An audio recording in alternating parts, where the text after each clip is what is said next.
Muy buenas noches con todos los participantes. Estimados doctores, es un placer para PLM y para Meet Johnson poder presentar este interesante webinar con el tema nutrición en el niño sano. Tenemos a nuestra especialista, la doctora Gilda Estanco. Ella es pediatra de la Universidad Central de Venezuela con una maestría en nutrición infantil de la Universidad Simón Bolívar. Fue jefe de servicio del Departamento de Pediatría y Neonatología del Hospital Dr. Joel Valencia Parpese, en Caracas. Y doctora Estanco, le damos la bienvenida a este importante webinar donde tenemos varios asistentes por el momento, quienes van a escuchar su importante charla. Bienvenida, doctora, bienvenidos, doctores, participantes. Muy buenas noches, muchísimas gracias por conectarse y por la invitación.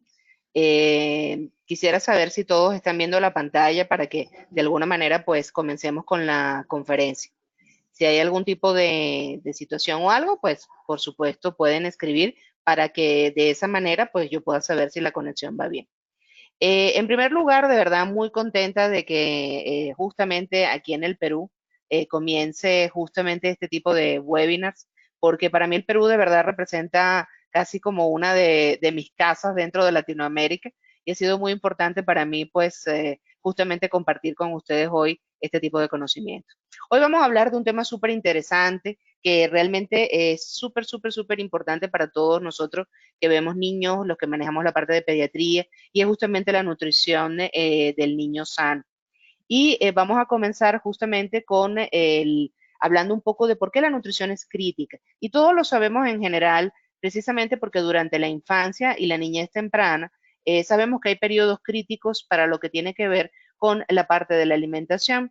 Y si esa alimentación no es correcta, si esa alimentación es carente tanto de macronutrientes como de micronutrientes, pues lamentablemente tanto cuerpo como cerebro o el sistema inmunológico del bebé puede ver comprometido tanto su crecimiento como su desarrollo. Fíjense aquí ya de los 0 a los 5 años prácticamente, por lo menos en el caso de lo que es la parte corporal, el niño aumenta 300% su peso en el primer año de vida.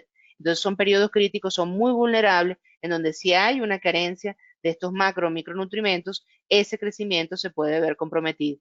La talla prácticamente crece o aumenta en un 75% en los 2 primeros años y el peso del cerebro aumenta en 300% en los 2 primeros años de vida. Tenemos procesos de neuroproliferación, de mielinización, que requieren, por ejemplo, de ácido docosahexanoico, requieren del hierro, requieren de una gran cantidad de componentes de una nutrición adecuada, que obviamente quien va a darla durante los primeros meses de vida va a ser siempre la fuente ideal, porque como sabemos es la leche humana. Entonces la leche materna es la fuente indispensable para que ese crecimiento y del sistema inmunológico, pues también de alguna forma del bebé estén en buenas condiciones. Pero ¿qué es lactancia materna exclusiva? Saben, como ustedes muy bien saben, por la definición de la Organización Mundial de la Salud, lactancia materna exclusiva se define como aquel lactante que solo recibe leche materna, no recibe ningún otro tipo de líquido o sólido, excepto gotas o jarabes que consisten en vitaminas, suplementos de minerales o de medicamentos. Y un punto interesante es que de alguna manera para proteger justamente el tema de la lactancia materna, sabemos que todo lo que no sea leche materna se define como alimento complementario.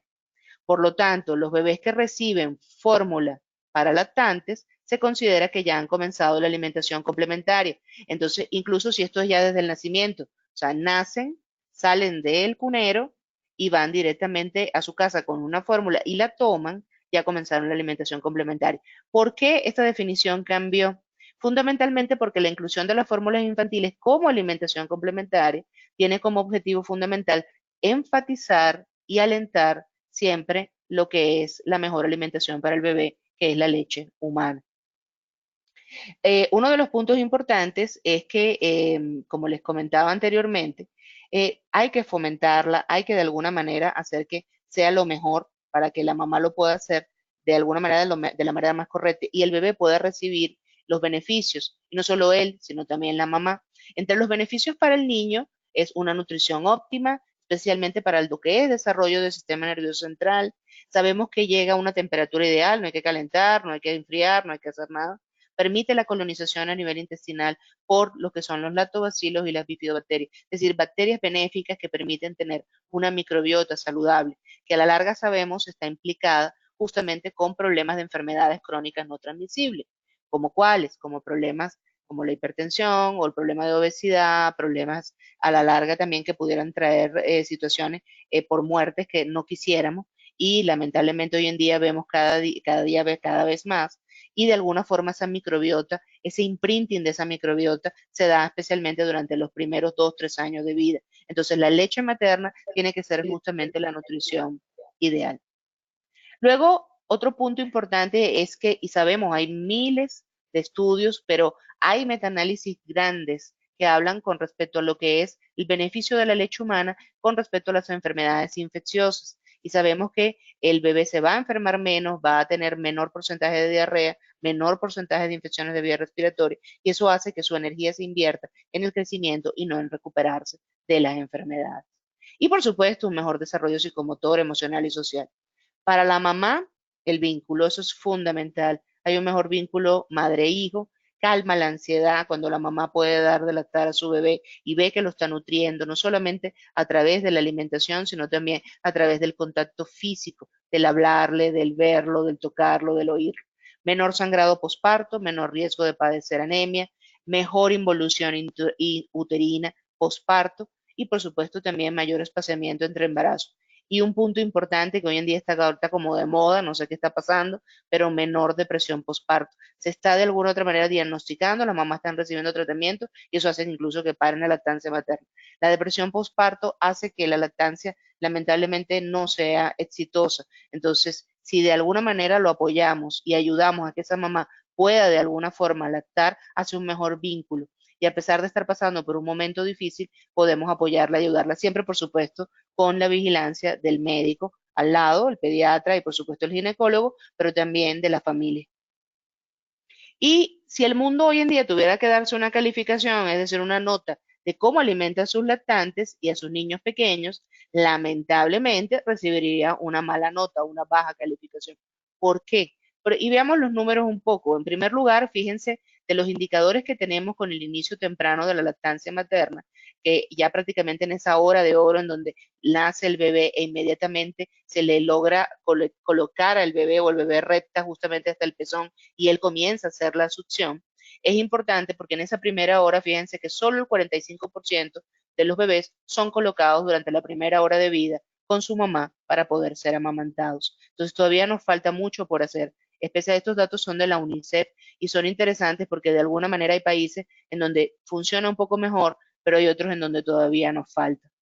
Y de 0 a 5 meses, cuando hablamos de lactancia materna exclusiva, fíjense que a nivel mundial solo el 43%. Y así seguimos en el tiempo y vemos, por ejemplo, de 6 a 23 meses una dieta mínima aceptable, solo el 16%. Todavía existe inseguridad alimentaria. No todos los bebés comen adecuadamente, no solamente en la cantidad de comida, sino también la calidad y la variedad que pueda tener, lo cual le permite tener los suficientes macro como micronutrimentos para poder tener un crecimiento y desarrollo adecuado.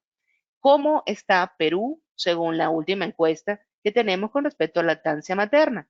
Y vemos que el Perú está bastante bien, aunque todavía falta, pero fíjense que el promedio nacional logró aumentar 3,7 puntos porcentuales y fíjense que estamos hablando de que en el 2007 estábamos en 64,2% y han logrado subir a 67,9, casi 68% de los peruanos reciben lactancia materna los primeros 6 meses de vida y eso es fundamental.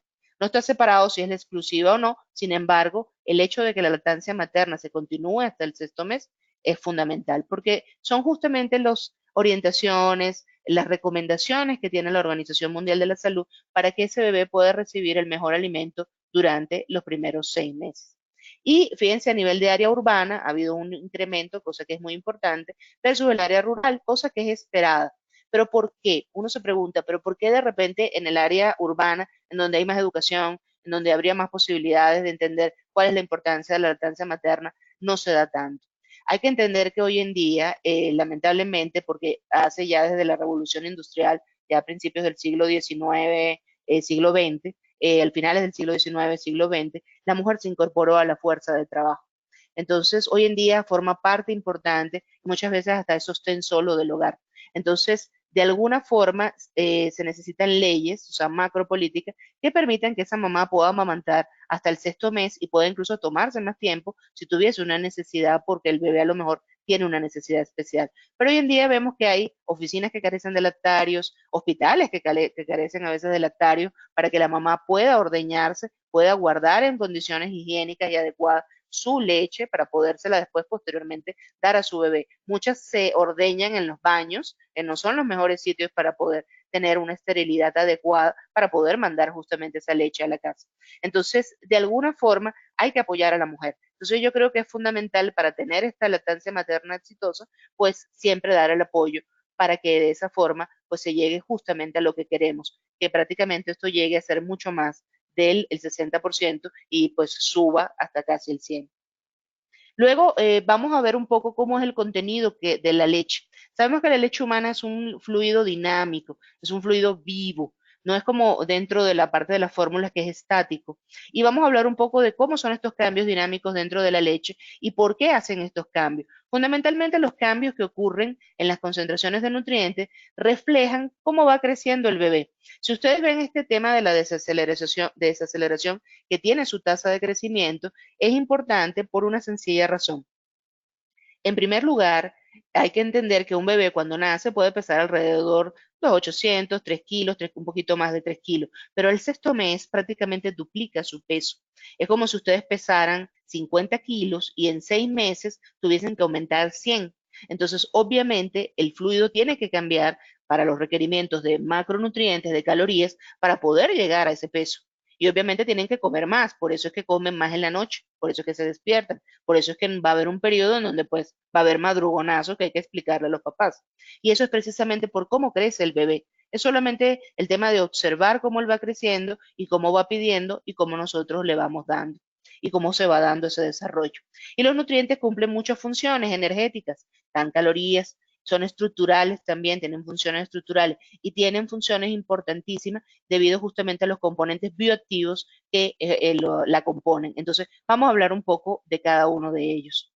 Por ejemplo, en el caso de lo que es la grasa, los cambios longitudinales que se dan justamente con este macronutriente que es la grasa, son bien interesantes. Fíjense aquí que prácticamente en los primeros días de vida, la grasa son 2 gramos por cada 100 mililitros. No es tan, el contenido de la leche no es tan grasoso al principio. Posteriormente sí se vuelve más grasoso y van aumentando obviamente también las calorías. Eso permite un mayor aumento e incremento de peso y por supuesto de uno de los órganos más importantes, que es el cerebro, que prácticamente su composición lipídica es súper alta, casi más del 50%. Fíjense aquí que estos 2 gramos por 100 mililitros van aumentando y se van incrementando en forma progresiva y luego se van manteniendo en el tiempo. Con respecto a la concentración o los cambios de longitudinal que ocurren en la concentración de proteína en la leche humana, también van variando en el tiempo. Y al principio, justamente en los primeros días de vida, hay una alta concentración proteica que va alrededor aproximadamente de 18, casi cerca de los 18 miligramos por mililitro, y posteriormente va bajando en forma progresiva. Estas concentraciones de proteínas tienen también, de alguna manera, su función fundamental que está relacionado con la parte inmunológica y, por supuesto, con la parte estructural, pero también con la parte inmunológica. Esto va bajando y fíjense que posteriormente, de alguna u otra manera, en la medida que pasa el tiempo, estamos hablando que ya aproximadamente después cercano al cuarto mes, estamos diciendo que de 18, pues prácticamente solamente podemos tener como 8 miligramos o 7 miligramos por mililitro de proteínas. Ella va disminuyendo de manera progresiva. Pero también hay otra característica fundamental dentro de lo que es la concentración de proteína en leche humana, que es la siguiente. Hay cambios que están relacionados también con la relación de suero-caseína en los niños durante el amamantamiento. Y esta relación suero-caseína también es dinámica y cambia comenzando, fíjense aquí, la relación suero-caseína que hay en los primeros días de vida del bebé, en la leche materna vamos a encontrar una relación que es más o menos de 90% de suero y prácticamente 10 de miligramos por mililitro de caseína. Fíjense que se va de alguna otra manera esa brecha cambiando en la medida que van pasando los días y luego pasa a 70-30 hasta que llegamos a lo que es la leche madura, que ya tenemos una relación suero-caseína 60-40 y ya la leche ya tardía hablamos 50-50. Esto es importante y hay que entenderlo fundamentalmente porque al principio, porque hay una riqueza tan alta en suero, simplemente por la inmadurez del bebé y necesita de alguna manera comenzar a digerir mucho más fácilmente y obviamente la relación suero-caseína, hacer a favor del suero, permite una digestión mucho más fácil de la misma y eso de alguna u otra manera va a beneficiar al bebé para poder obtener todos los nutrientes necesarios. Luego, cuando hablamos un poco de cómo son los diferentes tipos o clasificación de la leche materna, sabemos, y ustedes muy bien saben, que tenemos la leche de pretérmino o del bebé que es prematuro, el calostro, vamos a hablar un poco de él, leche en transición y la leche madura. La leche pretérmino es interesante porque es diferente a la leche término.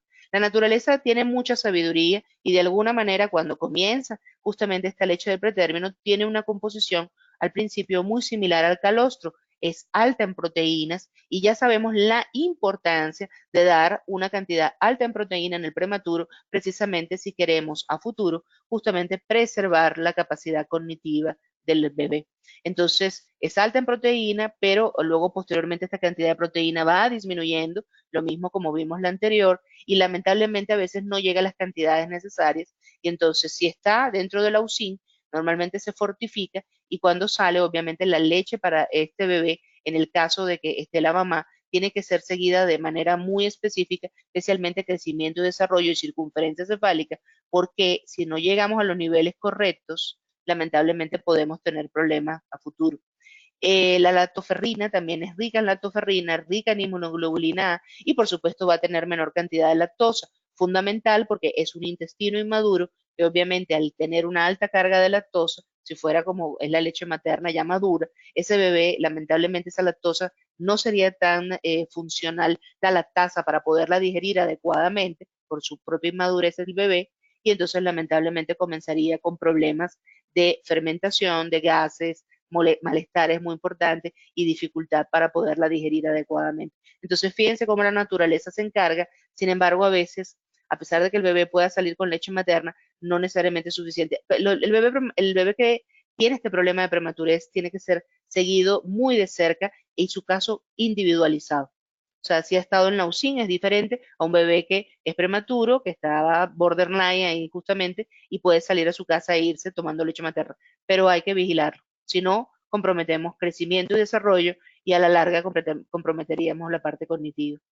Luego, con respecto al calostro, el calostro es la primera leche que se produce en las madres que han tenido un parto a término durante los 3 a 4 primeros días después del parto. Es un líquido amarillento, todo lo hemos visto, bastante acuoso, es de alta densidad, poco volumen, sin embargo, es suficiente para poder satisfacer las necesidades del recién nacido. Muchas mamás creen que su leche no es suficiente y el calostro es lo mejor. El contenido de calostro, ven allí las calorías, grasa, lactosa y proteínas. Su contenido es principal en proteínas y vitaminas como la A, la D, la L acá, que son las liposolubles, sodio y zinc. Importante del calostro es que como es rico justamente en esta parte proteica, facilita la eliminación también del meconio, facilita la colonización por parte del intestino de bacterias benéficas, previene que estos patógenos se puedan adherir justamente al tracto gastrointestinal que en este momento es inmaduro debido al alto contenido de inmunoglobulinas y estimula la maduración también de diferentes sistemas a través de factores de crecimiento que él contiene. Entonces, un beneficio y prácticamente una bendición es aquella mamá que logra dar también, justamente desde el primer momento en que nace su bebé, pues comienza con el calostro y luego sigue con la leche de transición, que es ese momento en que se produce entre el cuarto y el 15º día después de que el bebé nace y el volumen producido pues va incrementándose aproximadamente entre 600, 800 mililitros al día y los cambios y composición del volumen son normales en la misma madre. Estas variaciones obedecen pues a las necesidades que vaya a tener el bebé. Durante los 6 primeros meses tenemos después, posteriormente, la leche madura después del 15º día. Y un punto importante es que se pueden producir, y fíjense, hay muchas variaciones entre 700 y 900 mililitros al día, tal vez más, dependiendo de la mamá, porque incluso hay mamás que pueden amamantar hasta gemelos, entonces producen mucha más. Y a partir del segundo semestre el volumen es mucho menor, de 500 mililitros al día. ¿Por qué? Porque ya el bebé comienza con alimentación complementaria y pues succiona menos, se produce menos. El contenido calórico es muy variable. He conseguido artículos en donde hay menos calorías desde por debajo de las 650 o 700 por cada litro, así que depende de la publicación. Pero en general, un aproximado es ese. Luego, los principales componentes de la leche en general son agua, prácticamente el 88% de la leche es agua, con una osmolaridad similar al plasma para permitir un adecuado balance hidroelectrolítico y sabemos que cuando el bebé se está amamantando correctamente, pues orina adecuadamente y así la mamá puede saber si de verdad está comiendo bien o no, que justamente se lo decimos, moja el pañal mamá, tu bebé está de alguna u otra manera comiendo correctamente cuando está siendo amamantado. El contenido de proteínas, pues, es muy amplio. Va desde la alfa-lactoalbúmina, ceroalbúmina, beta-lactoglobulinas, inmunoglobulinas, lactoferrina, lisosimas, hormonas, prostaglandinas. El contenido de proteína es más o menos de 9 gramos por un litro como tal. Y entre las varias funciones de las proteínas, es una función protectora contra patógenos, que es fundamental, tienen funciones antiinflamatorias y también actúan sobre la absorción del hierro intestinal. Los hidratos de carbono, el hidrato de carbono más pues abundante dentro de la leche materna es la lactosa, más o menos 67 gramos por litro y provee energía. Ayuda a la formación de galactolípidos para el sistema nervioso central y facilita la absorción de calcio y hierro y promueve la colonización intestinal. Por eso, si un bebé, y lo vamos a poner en el caso de que esté tomando fórmula, no leche materna, pero si estuviese tomando fórmula, cuando a veces hay procesos de diarrea y la gente decide dar una fórmula sin lactosa, muchas veces le quitamos el beneficio justamente de la lactosa. Hoy se sabe que para intolerancia a la lactosa o para problemas justamente por diarrea, generalmente es preferible fórmulas que estén bajas en lactosa. Entonces la idea es bajar la lactosa durante un rato y luego hacerlo. Lo vamos a hablar más adelante en el próximo módulo, pero sí quería como adelantarles para que entendieran la importancia de la lactosa y por eso no es bueno eliminarla completamente. Se han identificado también, aparte de los hidratos de carbono, tenemos la lactosa, tenemos los oligosacáridos de la leche humana. Y entre los oligosacáridos de la leche humana tenemos más de 200 tipos de oligosacáridos. Los que más se conocen son el 2-FL, que es la fructosilactosa, y el N-neoneotetraosa. Eso fundamentalmente son como los que más se habla como tal. Sin embargo, hay más de 200 dentro de la leche materna, tienen un efecto prebiótico y lo vamos a conversar también más adelante. Fíjense aquí la composición, como les mostraba, lípidos, proteínas, hidratos de carbono. Dentro de los hidratos de carbono tenemos la lactosa y tenemos justamente los oligosacáridos de la leche humana, en donde hay más de 200 como tal. Luego, otro de los componentes importantes que ya habíamos visto antes, también están los lípidos o las grasas. Y la concentración de grasa en la leche madura es aproximadamente de 3.5%. Las variaciones interindividuales, tanto en el contenido total como en la composición, pues van a variar de mamá a mamá. ¿Por qué? Porque la grasa que está justamente en la leche materna depende de la grasa que también mamá come. Eh, no tanto los minerales, las vitaminas, etcétera, pero sí la parte de grasa, no tanto la cantidad, pero sí la calidad de la grasa. La leche madura contiene, y fíjense aquí es muy importante, 44 a 45% de ácidos grasos saturados. Todos le tienen miedo a las grasas saturadas, porque son de origen animal, pero resulta que la leche de mamá, que es justamente de un mamífero, es grasa saturada, y 14 a 15% son poliinsaturados. El DHA y el ARA también son dos ácidos grasos poliinsaturados de cadena larga que participan en la formación de sustancia gris y en la mielinización de fibras nerviosas y a nivel de lo que es la retina, que también es muy importante para agudeza visual. Entre los minerales, pues contiene muchos: calcio, fósforo, hierro, magnesio, zinc. Importante recordar de entre los detalles, relación calcio-fósforo 2:1. Y un punto importante también, que el hierro de la leche humana, a pesar de que es bajito la cantidad, pues tiene una alta biodisponibilidad, casi de un 70% se absorbe ese hierro, a diferencia de una fórmula. De las vitaminas, pues la mayoría, como les comentaba, especialmente hoy en día, porque las mamás no solamente son suplementadas, la mayoría, no a nivel mundial, pero lamentablemente, pero todas son suplementadas y en esa suplementación reciben vitaminas y minerales.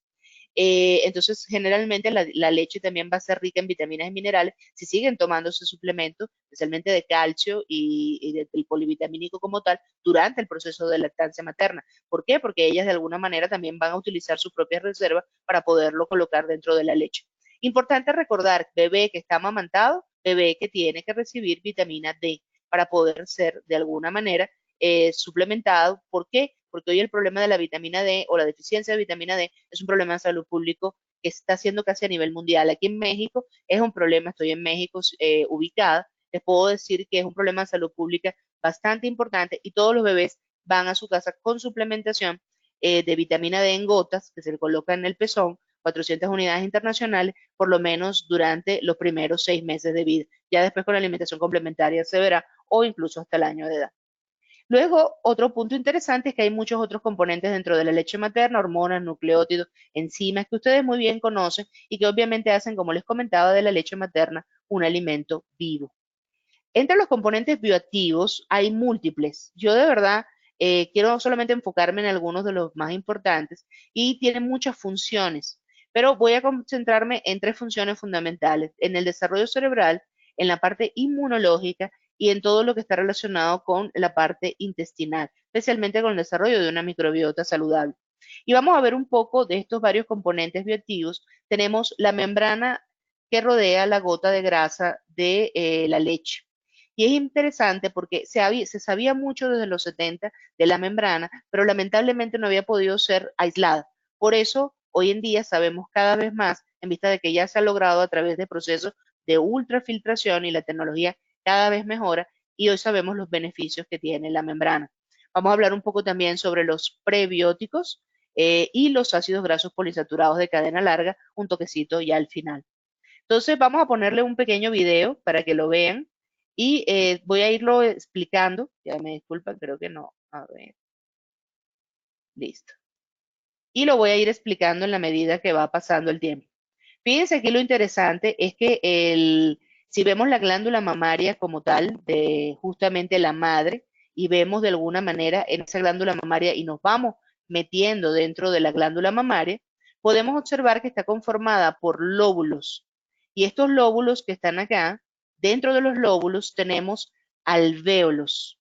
Y dentro de los alvéolos, que es prácticamente como si fueran lóbulos pulmonares y también los alvéolos, estos alvéolos tienen estas células que son los lactocitos. Como pueden ver, son células cuboidales que están dentro de los alvéolos. Y si nos vamos metiendo dentro del lactocito, podemos observar con mucha delicadeza el núcleo y el retículo endoplásmico rugoso.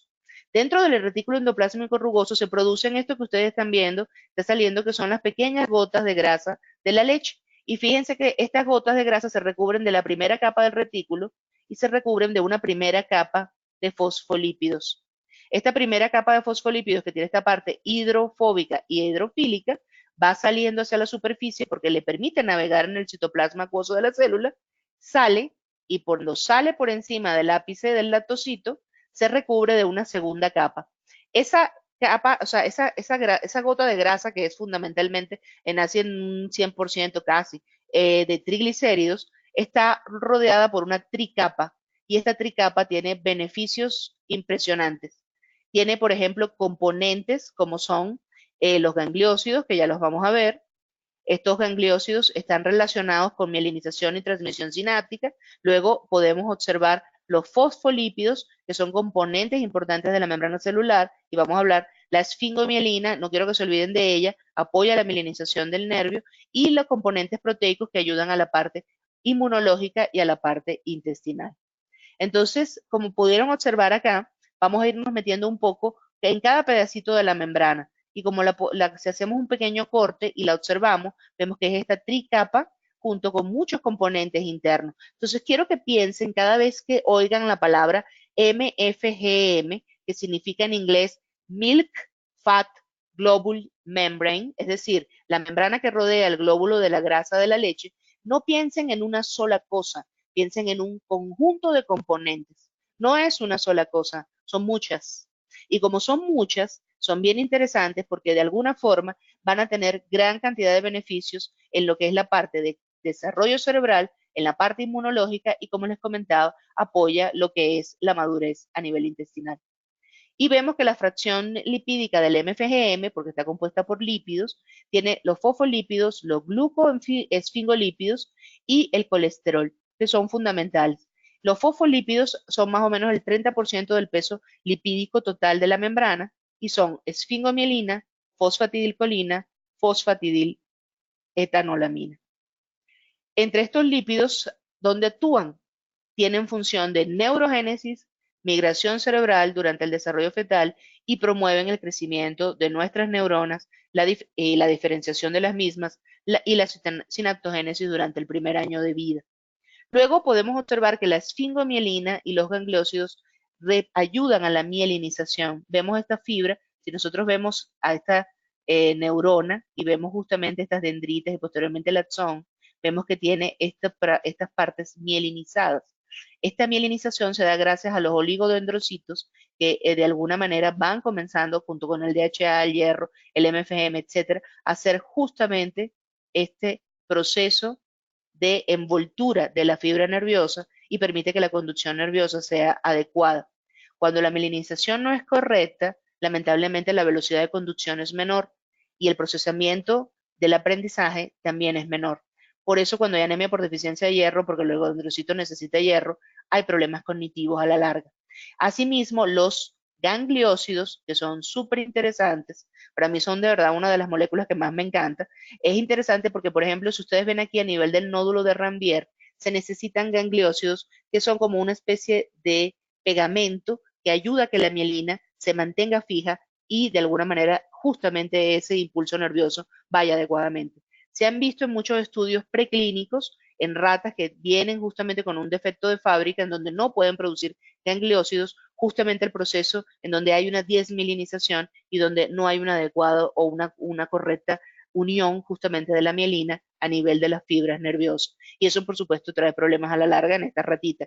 Lo mismo sucede con pacientes que tienen, por ejemplo, esclerosis múltiple o enfermedades que estén relacionadas justamente con el problema de los gangliósidos. Los gangliósidos también ayudan a lo que tiene que ver con la potenciación denominada a largo plazo. Y eso está relacionado con dos puntos importantes, con memoria y con aprendizaje espacial. Memoria y aprendizaje espacial. Y es como cuando nosotros sabemos que si tenemos nuestro GPS en el coche o en el carro, pues obviamente podemos llegar a cualquier sitio. Ese GPS también es interno y la memoria y el aprendizaje espacial se aprenden de pequeños también. Los gangliósidos están implicados en memoria y aprendizaje espacial.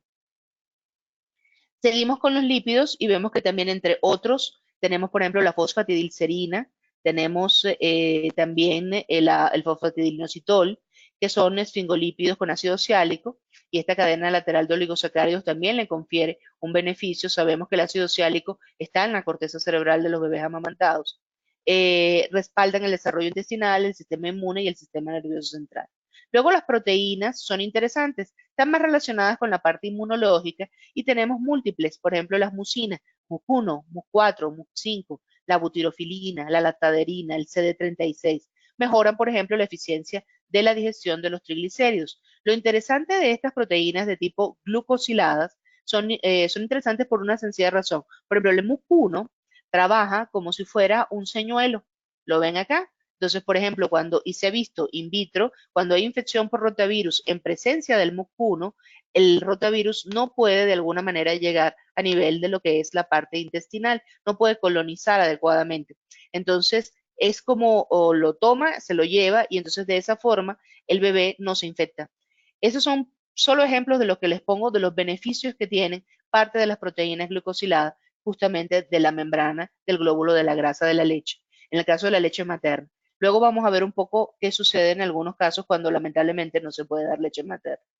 Con respecto a los hidratos de carbono, están siempre unidos a lípidos o proteínas. Entonces son glucolípidos o glucoproteínas. Y, por ejemplo, en el caso del ácido oxálico que les comentaba anteriormente, es un componente fundamental de los gangliósidos y es interesante porque su mayor concentración se da a nivel del cerebro humano. Y lo hemos visto en biopsias o en autopsias, lamentablemente de bebés que han fallecido, aquellos que han sido alimentados con leche materna versus aquellos alimentados con fórmula, la concentración de ácido oxálico es mucho más alta en los bebés alimentados con leche materna. Entonces, el ácido oxálico está unido al gangliósido y llega justamente a formar parte de la estructura cerebral a la larga. Como les comentaba, la evidencia científica siguió caminando desde los años 70, porque ya se conocía desde ese momento la membrana, pero lamentablemente, no, como les comentaba, no se podían justamente separar. Durante los años 80, por ejemplo, había más estudios que compararon cambio en la composición de fosfolípidos de la leche en todo el ciclo de lactancia, en donde se dan cuenta que esos cambios estaban relacionados justamente con la tasa de crecimiento del bebé. Otro de los componentes fundamentales dentro de la leche humana son los oligosacáridos de la leche humana.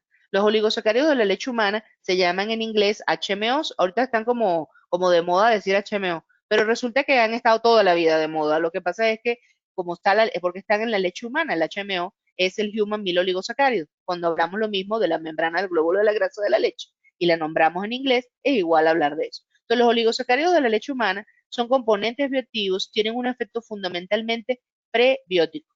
Y vamos a ver cuáles son los efectos que tienen en esa parte, y tienen un efecto bifidogénico.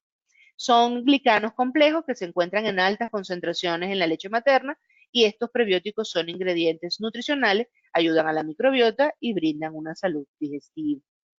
La colonización del intestino comienza justamente en el periodo prenatal, de manera más activa al nacer, en cuanto el recién nacido es expuesto ya a un medio en donde pasa justamente desde lo que es el vientre materno, que no es estéril 100%, pero no está tan contaminado como cuando él sale y comienza la colonización a nivel intestinal. Entonces, el tipo de microbiota que se desarrolla depende de la alimentación que recibe el lactante. Por eso es tan importante la leche humana. Los niños alimentados con leche materna muestran un predominio tanto de bifidobacterias como lactobacilos, y este efecto bifidogénico de la leche materna está asociado al efecto prebiótico de los oligosacáridos que sirven de alimento a tipo específico de bacterias.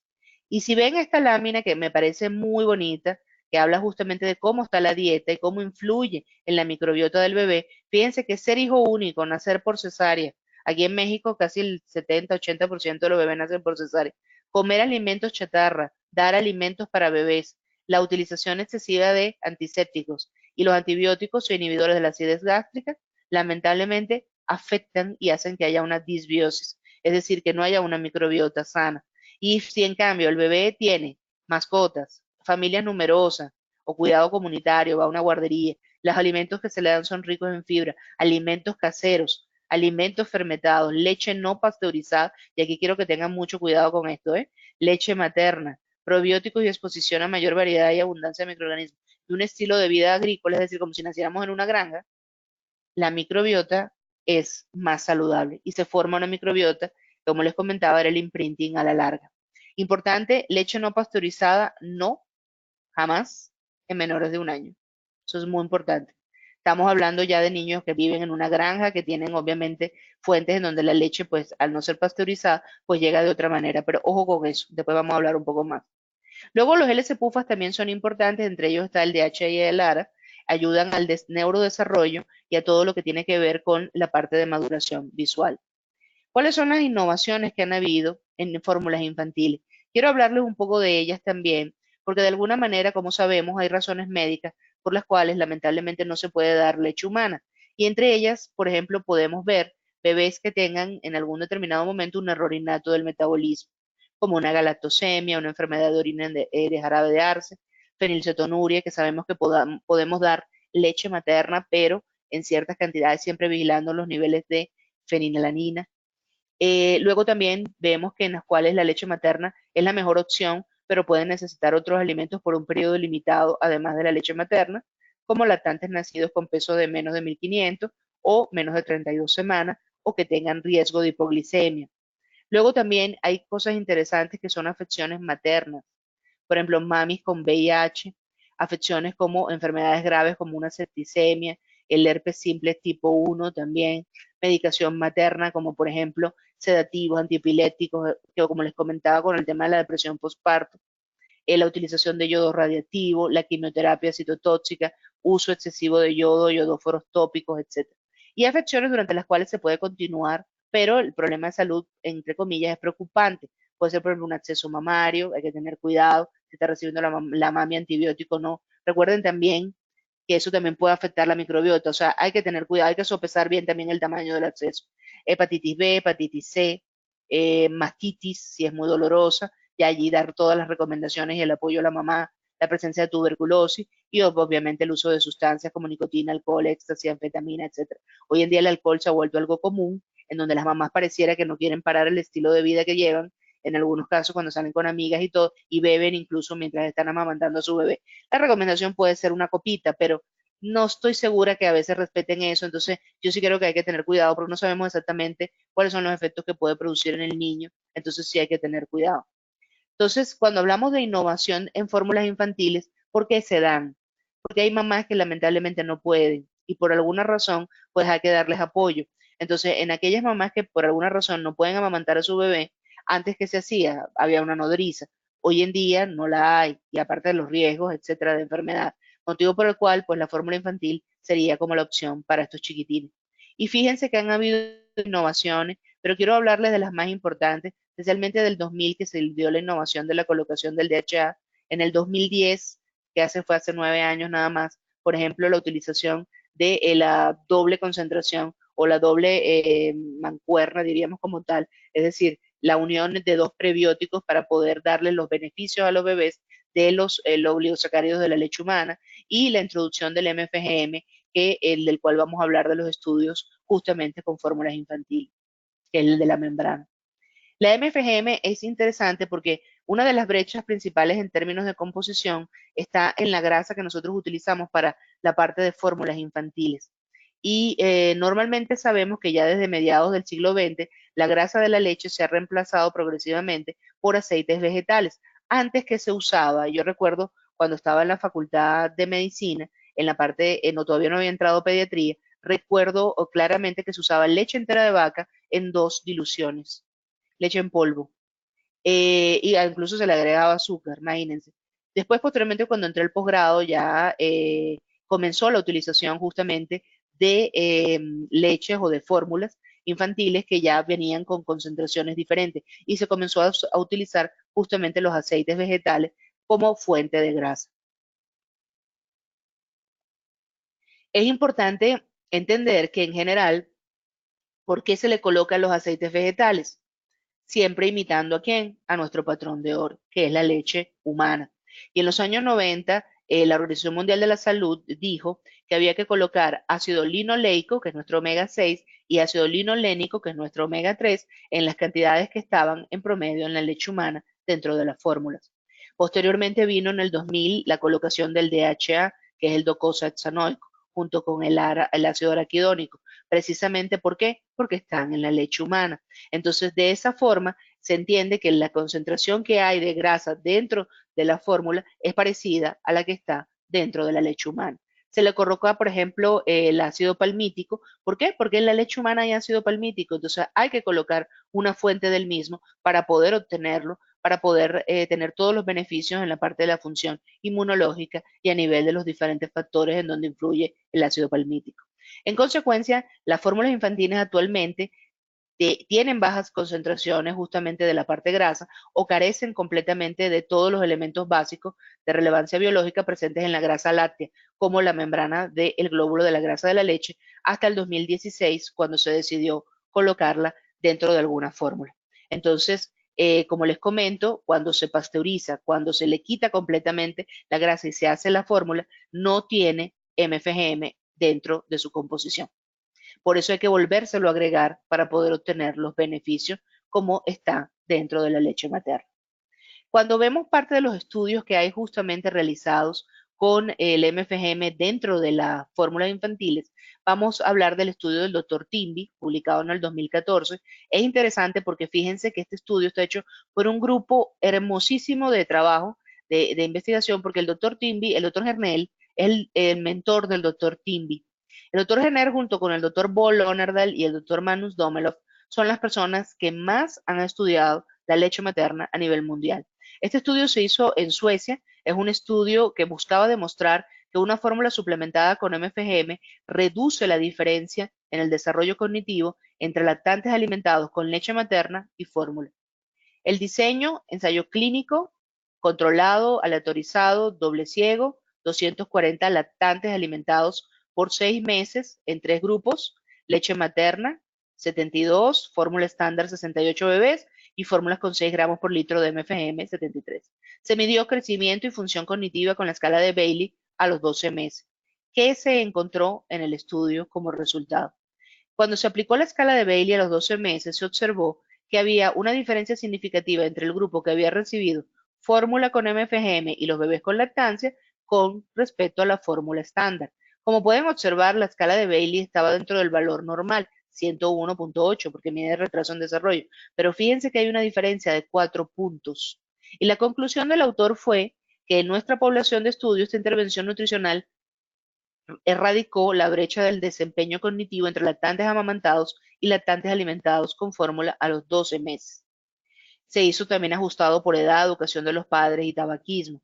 Pero fíjense qué era lo que pasaba. Uno dice, bueno, 4 puntos. 4 puntos son a veces las 4 décimas que hace que ganen las Olimpiadas o que no llegues a una cierta universidad. Pero un punto importante aquí es que hace años Anderson publicó este metaanálisis muy bonito en el 99 y fíjense aquí, de los 3 estudios que están, 6 pueden observar con respecto a los niños que eran alimentados con fórmula versus los niños alimentados con leche materna. Como pueden observar, fíjense aquí, la diferencia en puntaje por Bailey era 4 puntos, 4.72, 5, 2.70, 4 puntos, 3.70. Esos 4 puntos de diferencia que había entre un bebé alimentado con fórmula y un bebé alimentado con leche materna, la brecha se logró de alguna manera acercar. Yo nunca diría erradicar porque la leche materna tiene muchas cosas, pero sí diría de alguna manera que se cierra. ¿Cuál es la importancia de esto? Si yo mañana, que no tengo bebés, decido adoptar, o hay una mamá que viene y adopta un bebé, o hay una mamá que lamentablemente por alguna patología, por ejemplo VIH positivo y su bebé nace negativo, o tiene el chance de no tener que contaminarlo, mañana tiene la posibilidad de que la parte cognitiva esté a la par como si hubiese sido amamantado. Y eso es muy importante, porque de alguna u otra manera es un beneficio que es siempre a futuro. Siempre lo que podamos hacer hoy por un bebé es algo que vamos a ver mañana. Entonces hay que estar muy pendiente con esto. Luego, otro de los puntos fue, este estudio también hecho por el doctor Timby, habla de los procesos infecciosos. Estamos hablando de la parte cognitiva, vemos la parte infecciosa. Fíjense, aquí también es un ensayo controlado, aleatorizado, doble ciego, el mismo, la leche materna, fórmula estándar y una fórmula con 6 gramos por litro de MFGM. A estos bebés lo que se buscaba era ver la incidencia de otitis media e infecciones gastrointestinales y de vías respiratorias durante el primer año de vida. Y vamos a enfocarnos un poco en otitis. Y otitis media aguda, fíjense que el porcentaje o la incidencia acumulada fue 0% para leche materna, 1% para MFGM con diferencia estadísticamente significativa, tanto la leche materna como el grupo suplementado con MFGM, con una fórmula sin MFGM, la cual incluso, quiero comentarles, tenía DHA dentro de dentro de su composición. Entonces, el MFGM hizo una gran diferencia en la parte en lo que respecta a la presencia de algún proceso infeccioso. La suplementación con fórmula con MFGM redujo el riesgo de otitis media en menores de 6 meses y se asoció con disminución del uso de antipiréticos durante la intervención. Asimismo, en este otro grupo decían, bueno, el doctor Timbis, ¿cómo explico que hubo menos otitis? Entonces, habían tomado muestras del microbioma oral y fíjense una cosa interesante. El resultado fue que en el grupo, aquí como pueden observar, que tenía justamente MFGM, hay menos crecimiento de Moraxella catarrhalis versus el grupo que recibió la fórmula estándar sin MFGM. Sabemos que las 3 principales causas de otitis media son Streptococcus pneumoniae, Haemophilus influenza tipo B y por supuesto la Moraxella catarrhalis. Tanto Streptococcus pneumoniae como Haemophilus influenza tipo B, en la mayoría podemos controlarlo a través, o prevenirlo a través de las vacunas, porque las tenemos. Pero Moraxella catarrhalis no.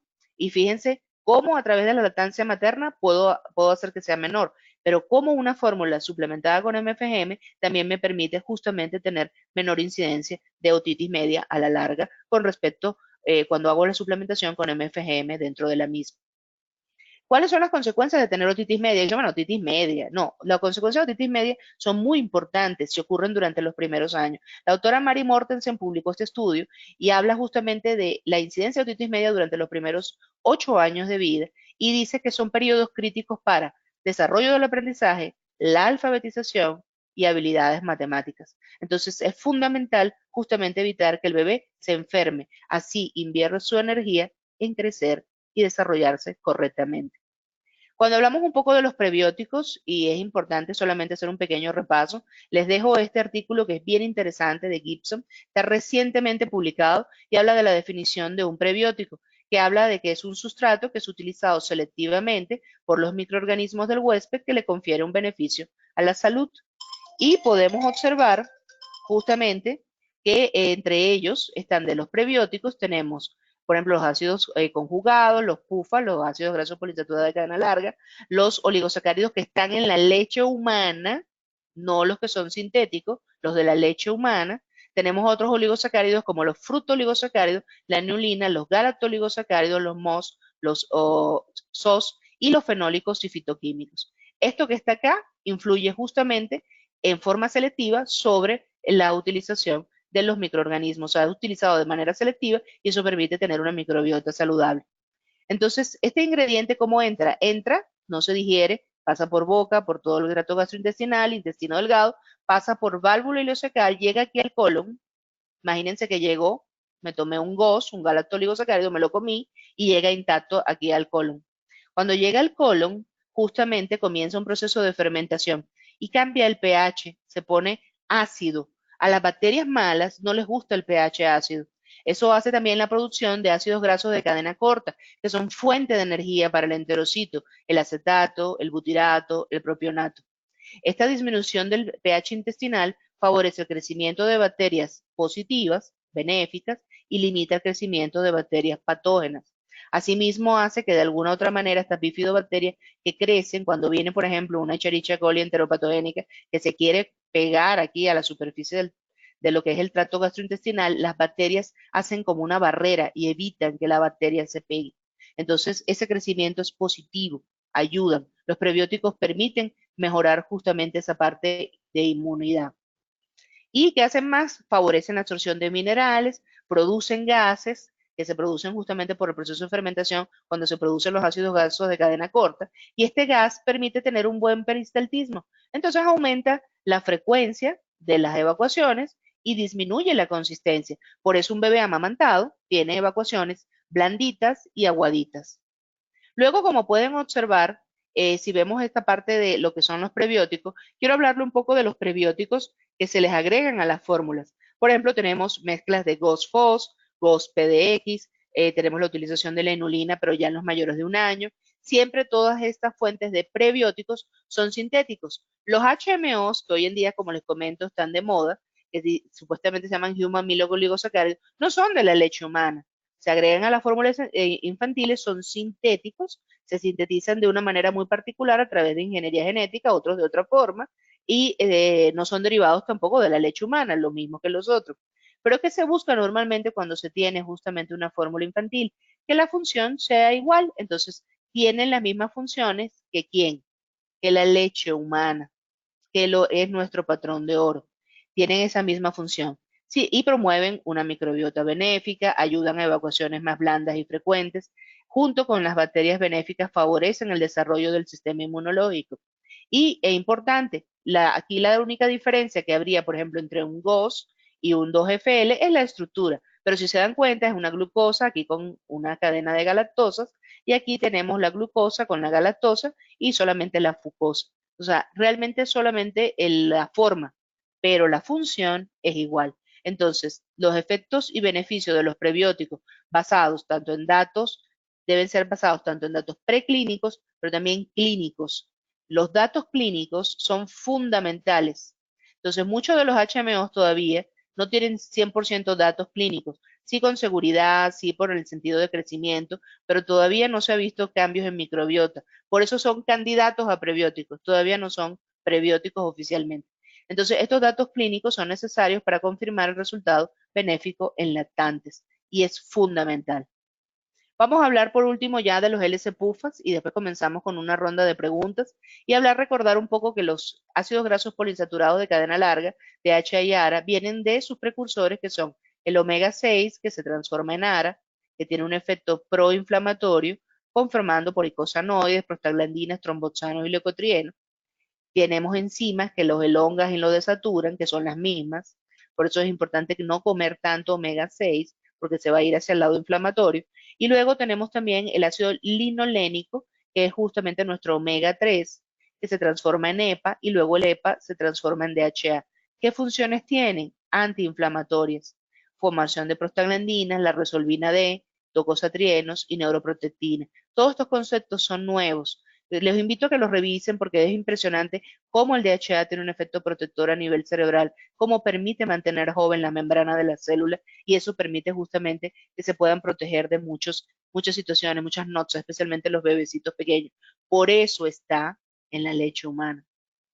Y es importante entender que, como les comentaba, el DHA, por ejemplo, si lo vemos, estos son bebés que murieron por síndrome de muerte súbita del lactante, posteriormente se les hace autopsia, unos habían tenido leche materna de a las 0 a las 15 semanas y en otros mayores de 15 semanas de vida. Y otros recibieron una fórmula sin DHA. Fíjense aquí cómo justamente con la leche materna, el DHA dentro de la corteza cerebral es alto, el nivel de DHA, con una diferencia estadísticamente significativa versus aquellos que recibieron fórmulas sin DHA. Cuando uno piensa en el DHA y dice, bueno, es que todas son iguales, tienen la misma cantidad, etcétera, yo sí quiero invitarlos un poco para que vean este tema. Fíjense, aquí uno de los impactos importantes es haber recibido durante los primeros 4 meses de vida una fórmula con LS-PUFA en el neurodesarrollo desde la infancia hasta la edad preescolar. Hubo beneficios en lactantes menores, por lo menos de los 4 meses. Fíjense, los que recibieron, en este caso leche materna, una fórmula con ácidos grasos poliinsaturados con LS-PUFA, concentración de 0,36 y 0,72 de ARA, nivel promedio por FAO-YOMS dentro de la leche humana, y aquí una fórmula sin el LS-PUFA. Y uno dice, bueno, recibieron sin el LS-PUFA, bueno, la agudeza visual no, hubo una diferencia estadísticamente significativa. Luego se midió Bailey en estos bebés, índice de desarrollo mental, a los 18 meses, diferencia estadísticamente significativa con los que no recibieron el S-PUFA. Y a nivel de la parte preescolar, igual, UNIQ verbal fue mucho mayor en los que recibieron los LS-PUFA. Este estudio que les voy a mostrar está realizado por la doctora Rebeca Lepin y todo el grupo. También está el doctor John Colombo. Quiero que vean, y lo interesante de este estudio es que a los 9 años de edad, estos bebés que vieron en el estudio anterior que recibieron DHA y ARA en diferentes concentraciones por 12 meses, se les realizaron pruebas de inhibición y atención, la neuroquímica, se vio volumen cerebral, mayor sustancia blanca, se vio conectividad mayor a nivel de corteza prefrontal. Hubo un cambio solamente tomando DHA y ARA en esas concentraciones durante el primer año de vida, dramático. Aquí fíjense los bebés que no recibieron LS-PUFAs, no se activa esta zona que está relacionada justamente con funciones ejecutivas. Entonces, un punto importante aquí es que alteró la estructura cerebral, el DHA, a un punto en donde permitió justamente tener mayor respuesta en muchos de los que son los estudios que se realizaron. Ya después hablaremos más adelante. Para concluir, les agradezco por su paciencia y su atención. Es importante recordar que composición y funciones de la leche humana siempre es la fuente de inspiración para diseñar la nutrición más adecuada para un lactante. 30% de los lactantes en Perú no reciben lactancia materna exclusiva. Hay que trabajar más en eso. El mejor conocimiento y los avances tecnológicos han permitido detectar y agregar nutrientes funcionales claves a las fórmulas infantiles como DHA, ARA, los prebióticos y ahora el MFGM para favorecer crecimiento y desarrollo.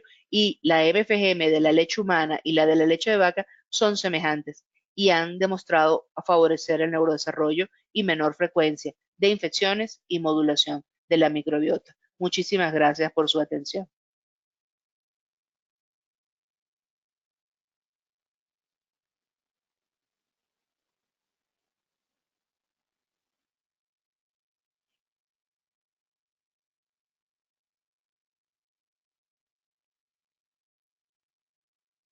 Quería preguntarles para moderar la parte de las preguntas y respuestas. Entonces, creo que alguien me va a apoyar con eso. No sé si es Dani o Carla.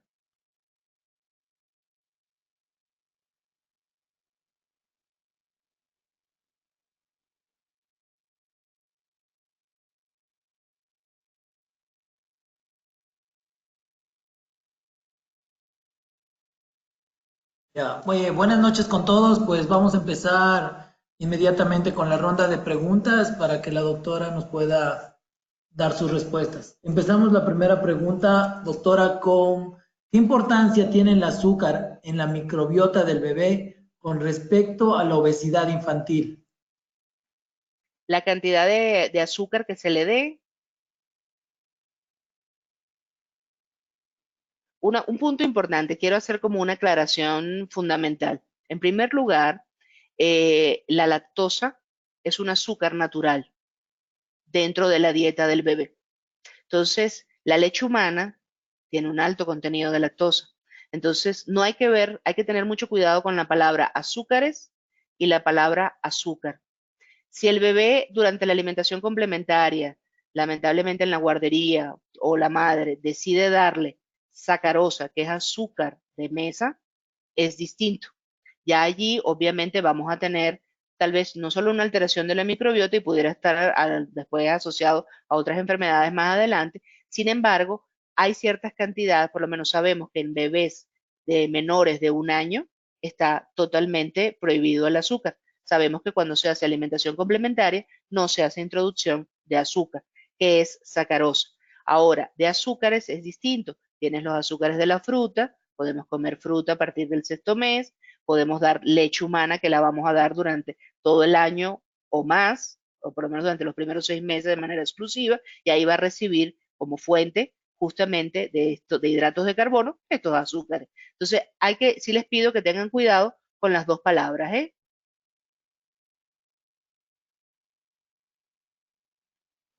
Doctora, tenemos otra pregunta del doctor Roberto Somocurcio. ¿Los oligosacáridos son específicos de cada zona geográfica y a veces de raza? De ser así, requerimos estudios en cada región para saber cuál de estos se debe incluir las fórmulas. Algo como tratar de personalizar la fórmula como es la leche materna. Eso es cierto. Ahí están genéticamente, hay ciertos polimorfismos y en la parte genética sí influye en la producción de los diferentes tipos de oligosacáridos de la leche humana. Pero hay un punto importante. Ahí habría que hacer estudios, por ejemplo, en el Perú, para ver si son secretores o no secretores, las mamás, para saber de alguna u otra manera cuál sería el HMO si lo necesitaran dentro de la fórmula. Pero sí quiero recordar, como les mostré en la diapositiva anterior, que la función también puede ser cubierta, porque es un efecto prebiótico lo que hacen los HMO, con otro tipo de prebióticos, como por ejemplo la mezcla de GOS-PDX o la mezcla de GOS-FOS. Entonces, con eso perfectamente se puede cubrir la función. Aquí lo que nosotros tratamos de imitar cuando estamos dentro de una fórmula infantil, y la ESPAGAN por cierto, lo publicó en el 2005, se puede revisar perfectamente, lo que se busca a través de imitar una fórmula es parecerse a la leche humana. Entonces, el efecto prebiótico que tienen justamente, por ejemplo, GOS-FOS o GOS-PDX es el efecto que se parecería al del HMO que está en la leche humana. Entonces, la idea es esa, no es colocarle HMO de otro tipo, sino simplemente imitar justamente la función, que es una función prebiótica. Ok, gracias doctora. Tenemos una pregunta del doctor Ricardo Miguel Echeverría. Ok. Buenas noches. ¿El DHA en la leche materna es suficiente para el objetivo de un adecuado desarrollo cerebral, pero esperar un buen desarrollo cognítico, Cognitivo. no, congítico? Bueno, tal vez es un caso de tipeo cognitivo. Pero tú me la puedes repetir, disculpa porque me La, perdí en el error. la pregunta Discúlpame. es del doctor Ricardo Miguel Echeverría. ¿El DHA en la leche materna es suficiente para el objeto de un adecuado desarrollo cerebral, pero esperar un buen desarrollo cognitivo? Ok, vamos a hacer un pequeño resumen en ese sentido. El desarrollo cognitivo, como en general el desarrollo de todos los bebés, es multifactorial. No solamente es la alimentación, es también la parte de la estimulación y es la parte ambiental. No es lo mismo crecer en Perú, diríamos como tal, en una zona de bajo estrato socioeconómico, que crecer, no sé, en una zona como San Isidro, que es mucho de mayor estrato socioeconómico. No es lo mismo poder comer bien y variado todos los días que comer más o menos y que falte alguna comidita en alguno de los días. Entonces, uno de los puntos importantes allí es que el desarrollo cognitivo no depende de un solo factor, que es la nutrición, depende de varios factores. El DHA sí juega un punto importante. Por ejemplo, si tenemos una población donde el estrato socioeconómico es adecuado, donde la nutrición es la más ideal, más cercana a la correcta que se busca, y de alguna otra manera ese bebé está bien estimulado, bien cuidado, etcétera, el DHA ayuda. ¿Por qué? Porque está en la leche humana, como les comenté anteriormente. Y la leche humana es fundamental precisamente para que este bebé tenga todos los beneficios. Listo, doctora. Tenemos una pregunta del doctor Eduardo Pérez. Ok. Buenas noches. Agradeceré indicar la correlación de hidratos de carbono y azúcares en fórmula maternizada con obesidad infantil. La relación, La correlación de hidratos de carbono y azúcares en fórmula maternizada con obesidad infantil. ok. Como comento nuevamente, todas las fórmulas infantiles, en general, la mayoría, por no decir el 100% casi, salvo en algunos países extraños tal vez, pero en general en Latinoamérica siguen el Códex Alimentario. La relación que hay de la parte de hidratos de carbono y lo que llaman azúcares como tal, que nuevamente vuelvo a repetir, dentro de la fórmula infantil, el azúcar más importante siempre es la lactosa. Entonces, la lactosa no es el azúcar de mesa, es parte de los azúcares. Entonces, la correlación que hay como tal es la correcta para que el bebé tenga la suficiente cantidad de calorías para tener un buen crecimiento y desarrollo. La lactosa, nuevamente vuelvo y repito, es fundamental para la parte de crecimiento óseo, tiene que ver con la parte de absorción de minerales. ¿Por qué? Como calcio, como magnesio, como etcétera. Entonces, es importante entender que la lactosa es fundamental y esa relación de lactosa junto con la parte de proteínas y grasa que está, de macronutrientes, dentro de la fórmula, sigue correctamente todo lo que es la parte del Códex Alimentario a nivel mundial. La correlación con la obesidad es multifactorial, ahí no es un solo factor, la obesidad tiene que ver con muchas cosas. Fundamentalmente se ha asociado con la parte de una concentración muy alta de proteínas y tan es así que hoy en día sabemos que todo lo que tiene que ver con la parte de proteínas dentro de las fórmulas en general está bien cuidado porque ya prácticamente no existen fórmulas altas en proteína en el mercado. Entonces, realmente algo que esté asociado en la parte de la obesidad o no, como les comentaba, es multifactorial, hay muchos factores que influyen en que el bebé pueda tener problema de la obesidad a la larga. Obviamente lo que lo nutre, hay que buscar siempre que la nutrición sea la más adecuada.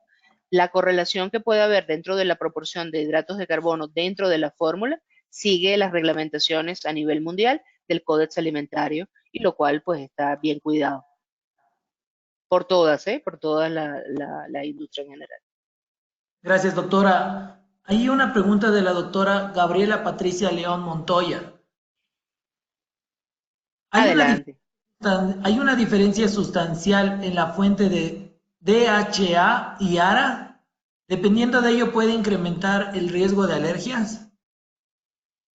No hay nada que se haya publicado que yo conozca con la parte del incremento de riesgo de alergia.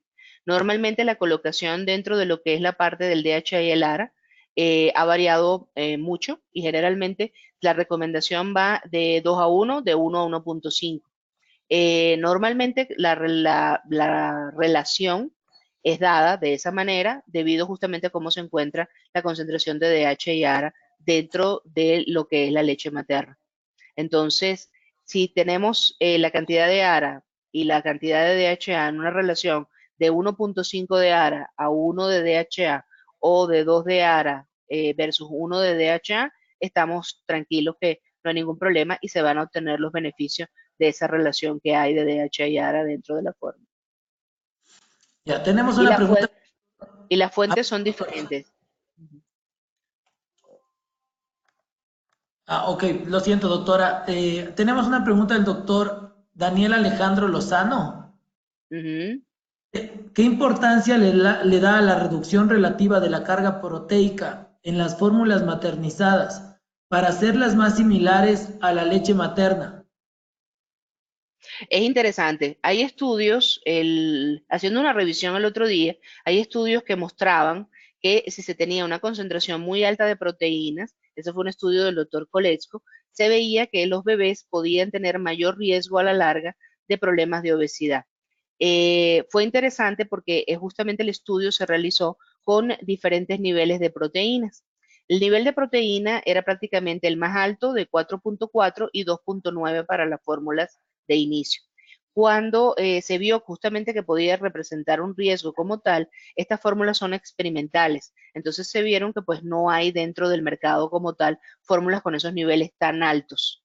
Pero se sabe que si se da una cantidad excesiva de proteína, obviamente se pudiera tener un riesgo mañana de presentar problemas de obesidad. Comento nuevamente. Luego, posteriormente, en vista de eso, se comenzó a buscar a la reducción de proteína dentro de las fórmulas. Y hay un estudio, por ejemplo, el del doctor Putet, bien interesante, en donde es un estudio también de un solo centro, el del doctor Koletzko era multicéntrico, y en este estudio se vio que aquellos bebés que comían justamente fórmulas que eran muy bajas en proteína, estamos hablando de 1.7 gramos por 100 kilocalorías, lamentablemente podían poner en riesgo crecimiento en su longitud, es decir, lo que es la parte de la talla pero acostado, y problemas del el tamaño de la circunferencia cefálica. Entonces, todavía exactamente el punto como tal es aquel que no ponga a riesgo la salud del bebé y no produzca ningún problema de crecimiento, tanto para el exceso como para el defecto. Entonces, el tema de las proteínas todavía está en el tapete y de alguna forma, si es importante el exceso, relacionarlo con temas de obesidad o no, saber que no hay fórmulas en el mercado que tengan unos niveles tan altos como las del estudio del doctor Koletzko, y cuando también nos vamos al otro extremo y bajamos la proteína a niveles que pueden estar cercanos hasta 1.7, 1 punto y algo por debajo de esto, sí se puede comprometer el crecimiento y el desarrollo del bebé, especialmente en circunferencia cefálica, que es grave, y lo mismo porque entiendan que el cerebro se está expandiendo y si la circunferencia no crece hay un problema, y lo mismo con talla, con la longitud. Espero que Eh, haya quedado contestada la pregunta del doctor. ya, tenemos una pregunta del doctor John Omar Martín Gamarra. Nos dice, ¿cuál Ujú. es la relación entre lípidos de membrana y la prevención de la itus en lactantes alimentados exclusivamente con LM? ¿Existe? Yo no conozco algún estudio, tendría que ser tal vez alguien más experto en ese sentido. Me disculpo, a lo mejor el doctor conoce, pero yo no tendría como experiencia con respecto a eso. Por lo menos no ha habido nada publicado que yo conozca. Ok, doctora. Tenemos una pregunta de la doctora Ana María Álvarez Sanz. Ajá. Agradeceré un comentario en relación a las fórmulas con suplementación de los nutrientes. ¿Hasta cuándo debe darse en prematuros extremos? Nuevamente, yo no soy experta en la parte de neonatología. Probablemente más adelante haya un webinar relacionado con eso y se le pueda dar correctamente respuesta a esta pregunta. De acuerdo. Una pregunta del doctor Juan Carlos Alzamora. ¿Qué Ujú. explicación hay para que la leche humana sea tan escasa en vitamina D y su relación con la exposición a luz solar? Ok, fue interesante porque estuvimos hablando con el doctor Mario Flores y nos ha dado bastantes conferencias. Es de verdad él es investigador y realmente su vida se ha dedicado fundamentalmente a la vitamina D. Por eso, justamente de las publicaciones del Ensanud del 2012 que tenemos del doctor Flores, justamente es que hablamos de que la vitamina D es un problema de salud pública en México. Cuando hablamos de la exposición solar, se requiere un porcentaje de radiación mínima de exposición, que ese tiempo de exposición varía entre 10 a 15 minutos, y a partir de los 10 a 15 minutos uno comienza justamente a hacer la producción de vitamina D, y es suficiente para la vitamina D que requiere ese día. Sucede que hoy en día, según lo que comentaba el doctor Flores y lo que realmente está a nivel de la mayoría de las publicaciones, es que ahorita vivimos en un mundo de interiores. Lamentablemente la gente no se expone tanto al sol, muchas veces hay mucha contaminación en las ciudades, y también por el tema de la violencia que ocurre, mucha gente se queda dentro de su casa y no sale tanto a exponerse al sol. Y lo otro que también pasa es que mucha gente teme el tema del cáncer de piel, entonces lamentablemente por eso no se expone tanto al sol. Y al no exponerse, no hay síntesis de vitamina D. En los bebés, en la leche humana, la cantidad de vitamina D no es suficiente. Y se ha visto hoy en día que lamentablemente por esa situación y por todo lo que está ocurriendo, entonces requiere por fuerza de la suplementación. Entonces la Academia Americana de Pediatría y muchos de las regulaciones a nivel internacional están de alguna u otra manera promoviendo la suplementación de vitamina D con 400 unidades internacionales durante los primeros meses de vida en los bebés, precisamente porque la leche humana no lo logra cubrir. Tampoco la fórmula lograría cubrirlo, excepto algunas, pero realmente no tenemos a nivel mundial como tal una cobertura de la vitamina D lo suficientemente adecuada y por eso es que se necesita la utilización del suplemento.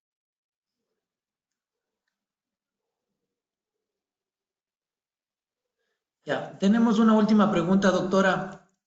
¿Cómo garantizar que el MGFM sintetizado tenga el mismo efecto que el de la leche materna?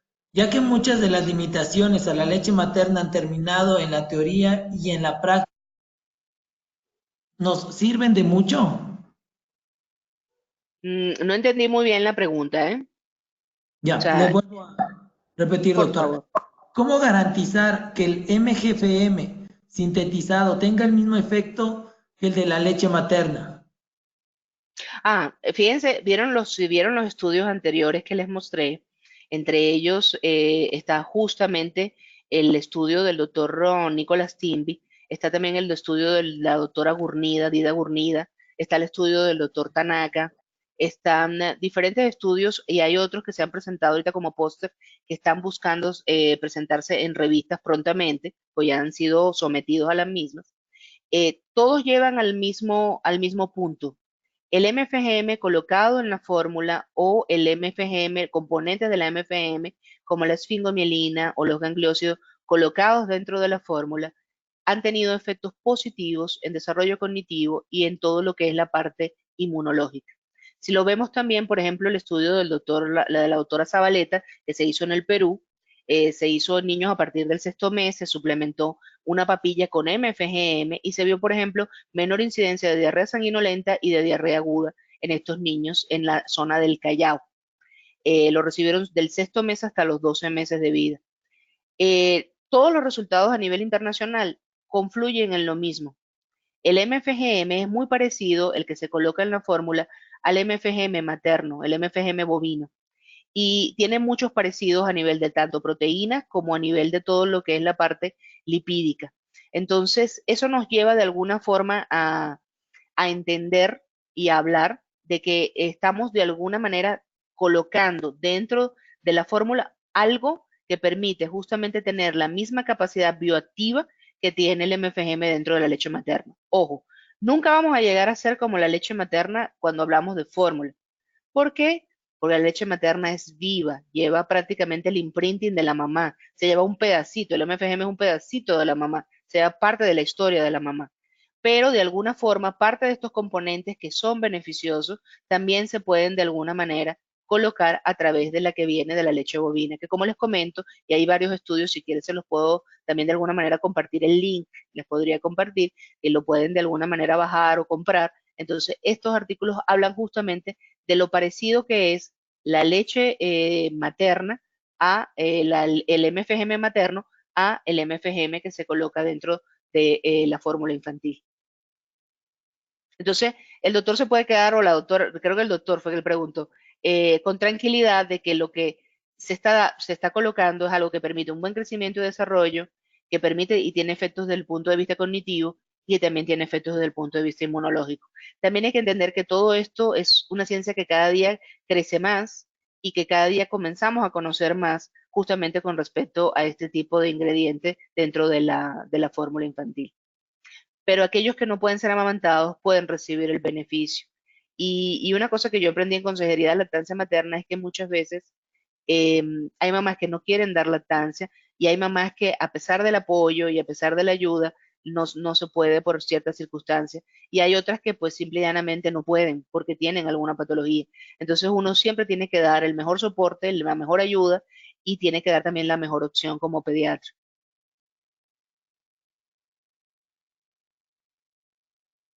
Listo, doctora. Queremos dar paso a una última pregunta de parte de la doctora Adrey Ali Silvera.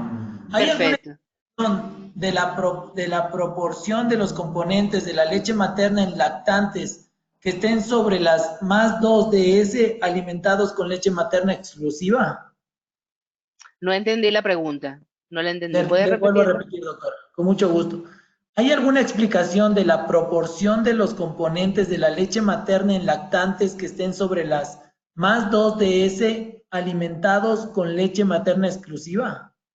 Ah, o sea, si están por encima de las dos desviaciones estándar. No, no creo que tenga que ver con no sé, que yo sepa, tampoco ha habido un estudio como tal en ese sentido. Obviamente, tienen que entender que la leche materna cambia hasta por la parte estacional. Si tienen cierto, si hay periodos de sequía, por ejemplo, se han hecho estudios en África, si hay periodos de sequía, si hay periodos de lluvia, cambia la composición de oligosacáridos, cambia la composición de grasa, cambia la composición de proteína. El factor de influenciado para el día de mañana, para que el bebé pueda estar por encima de un peso o por debajo de otro, es multifactorial. Son varias cosas, no es una sola cosa. Entonces, no hay estudios como tal que digan que la composición pudiera estar relacionada con algo que fuese patológico o no positivo para el bebé. Siempre la leche materna va a ser lo mejor. Es cómo se la dan, si es a demanda, si es en exceso, si es no hacer que el bebé se logre autorregular. Hay varios factores, hay muchas cosas. Y la predisposición genética, ¿no? Obviamente. Listo, doctora. Le agradecemos mucho por su participación y por su actualización en todo el contenido que nos acaba de exponer y los grandes conocimientos que a través de esta webinar nos estamos alimentando día a día más.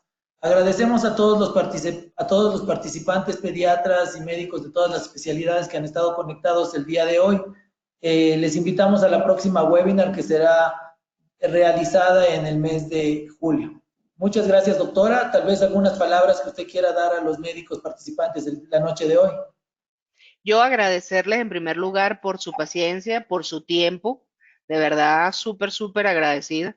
Espero que de verdad las respuestas y de alguna manera la presentación les haya sido de utilidad. Estoy a la orden en lo que necesiten y pues esperemos, nos vemos pronto, nos vemos en junio.